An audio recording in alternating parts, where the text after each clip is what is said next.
jumpa dan salam kenal. Nama saya Taufan Yuda. Pada kesempatan ini saya ingin membahas tentang tools yang saya buat dengan Python dan P-Site 3.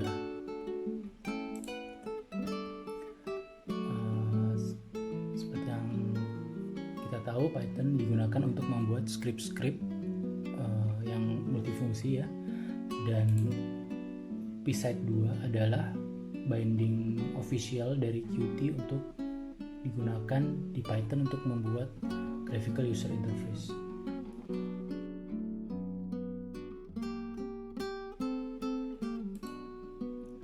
Selanjutnya saya akan coba masuk ke directory. Ini sudah ada di directory aplikasi saya, dan yang saya butuhkan adalah mengeksekusi main.py dengan perintah seperti ini.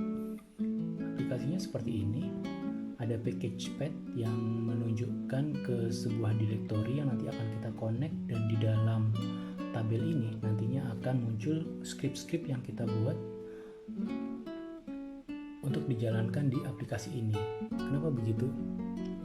Karena biasanya kalau kita belajar Python, kita membuat script-script yang dijalankan di command line, dan kalau kita jalankan satu-satu itu nantinya mungkin akan susah ya, dan akan lebih mudah jika script itu berjalan di suatu graphical user interface seperti ini.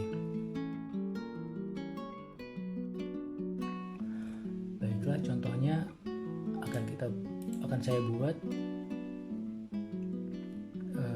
suatu directory baru. Saya masuk ke directory collection yang sudah ada di directory ini. Saya akan buat directory demo.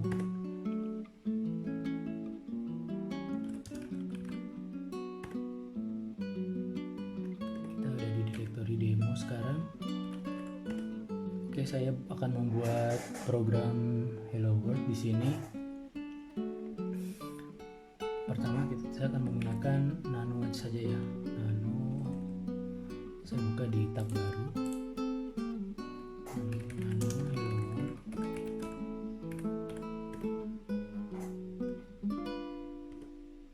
Untuk membuat aplikasi yang berjalan yang bisa dieksekusi langsung dari command line, biasanya kita buat bootstrapnya seperti ini dulu.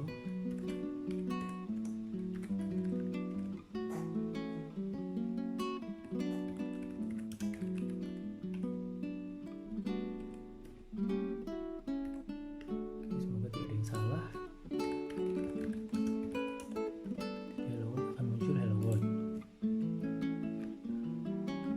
Selanjutnya, bagaimana Hello World ini akan kita tampilkan di sini? Caranya adalah dengan membuat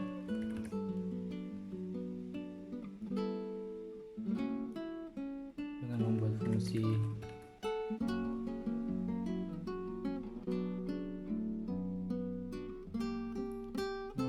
seperti ini.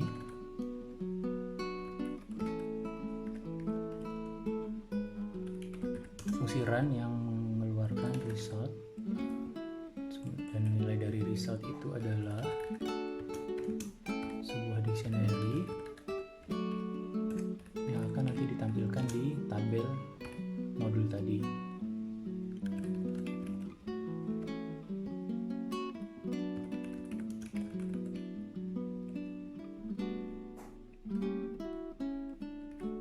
Kita save. Kalau kita kembali ke aplikasi ini dan kita jalankan demo, akan muncul modul Hello World, dan jika modul ini dijalankan, message ini akan muncul di sini. Lebih mudah jika kita ingin menjalankan aplikasi ini di konsol. Fungsi ini bisa kita manfaatkan seperti ini, dan tetap bisa berjalan di konsol. Baik, seperti itu contoh pertama. Baiklah, selanjutnya di aplikasi ini juga ada fitur untuk melihat output yang lebih kompleks ya dengan di sebelah kanan ini. Jadi kita bisa menampilkan output yang multi line, karena di message ini hanya satu line. Di sebelah kanan kita bisa menampilkan multi line. Caranya seperti apa? Kita kembali ke script Hello World tadi, kita buat fungsi view dengan hasilnya adalah, dengan parameternya adalah result yang nanti akan dikirim oleh aplikasi. Jadi setelah aplikasi menjalankan run, dan kalau kita buka view di sebelah kanan nantinya dia akan masuk, dia akan memanggil fungsi view ini. Jadi contohnya di sini misalnya return view adalah view, misalnya kita saya pakai multiline seperti ini.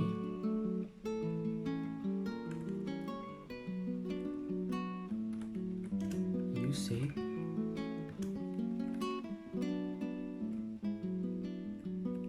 satu saja ya, tapi kita ingin mendemokan multiline-nya ya, jadi saya coba buat seperti ini. Usage format result message, kita save.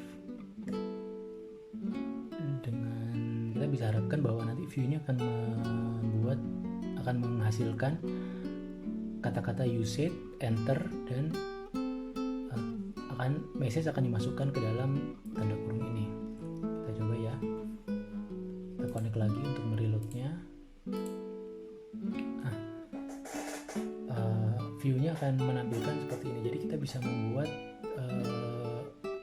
feature yang lebih kompleks dari script yang kita buat di sini. Oke, selanjutnya saya akan membuat demo kedua, yaitu image viewer. Jadi bagaimana nanti di script kedua kita akan menampilkan gambar di kotak result ini. Clear dulu semuanya. Oke, kita mulai dengan membuat script viewer ya, image viewer ya. Saya buat namanya adalah saya buatnya di sini, di tab ini, nano image misalnya API. Lalu komponen yang akan saya gunakan adalah psite, komponen psite yang juga digunakan untuk membuat tools tadi. Import qpixmap, ada yang salah nih, harusnya from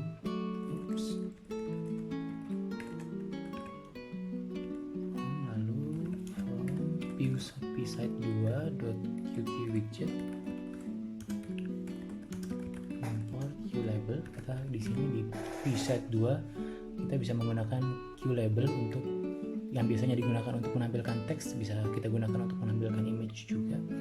Kita buat fungsi yang sama, defrun params quarks, namanya lucu quarks, saya juga masih bingung namanya quarks. Oke, di run ini kita return result tadi ya, return resultnya berupa dictionary. Statusnya kita buat oke dulu, sementara ini statusnya masih custom saja. Message-nya kita buat nanti nama image-nya. Nama image-nya apa? Nama image-nya adalah file yang saya punya, home pop pictures python favorit. Oke, harusnya ini sudah betul image-nya. Dan di fungsi view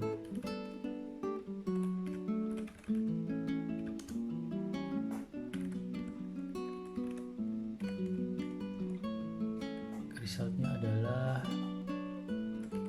return, kita akan membuat view ya.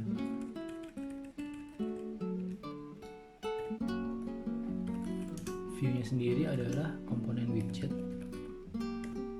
label. Di Jadi kalau di site gua dieksekusi seperti ini. Nanti view, kita set pixmap-nya. Kita buat dulu pixmap-nya dengan qpixmap dengan path-nya adalah image ini. Sementara meskipun resultnya kita passing dari rerun ke view, kita belum pakai ya, kita pakai variabel global dulu. Lalu view-nya kita set pixmap.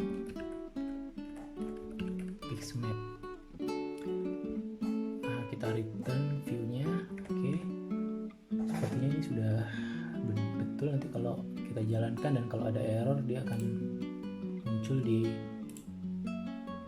terminal ini ya. Tadi hello world sudah kita jalankan, image sekarang kita jalankan. Nah, ini masih belum, kita lihat ada error atau tidak. Oke, ini masih ada error. Kayak sepertinya ini saya salah tulis pixmap.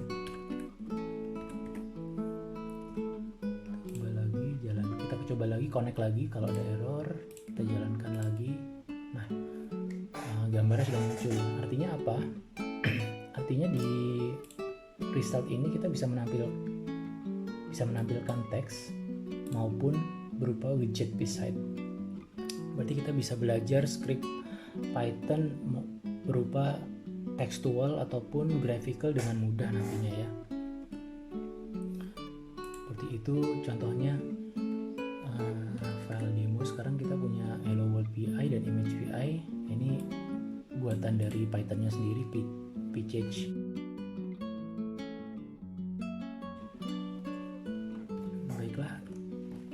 Baiklah. Aplikasi ini dapat digunakan untuk apa saja. Yang saya pikirkan adalah aplikasi ini dapat digunakan untuk hal-hal yang bersifat rutin ya, seperti misalnya monitoring atau execution atau testing atau apapun yang bersifat automation. Bisa juga digunakan untuk analisis data, baik itu dari file lokal ataupun database. Dan nantinya kita akan coba selanjutnya, di video selanjutnya kita akan coba buat beberapa script yang menggunakan tools ini bersama-sama untuk memecahkan masalah-masalah yang ada di sekitar kita. Dan jika teman-teman memiliki kebutuhan-kebutuhan yang bisa kita diskusikan bersama, silahkan tulis di kolom komentar. Mungkin nanti akan saya coba untuk membuatnya ya. Sementara jika teman-teman ingin mendownload aplikasi ini, bisa menuju ke situs ini, alamatnya di tiidh.github.io. Mungkin setelah video ini diupload, filenya akan saya upload ya. Sekarang ini belum ada soalnya. Oke, kalau misalkan kalian upload dan download, seharusnya nanti sudah disertakan juga modul ini ya, welcome-nya ya. Jadi welcome itu kalau di-connect nanti akan ada beberapa panduan dan dokumentasi yang bisa teman-teman manfaatkan untuk menggunakan tools ini sendiri. Baik, sekian dari saya. Mohon maaf jika ada kekurangan dalam video ini. Silahkan saran dan masukannya ditulis di kolom komentar. Tetap semangat, tetap berkreasi. Terima kasih.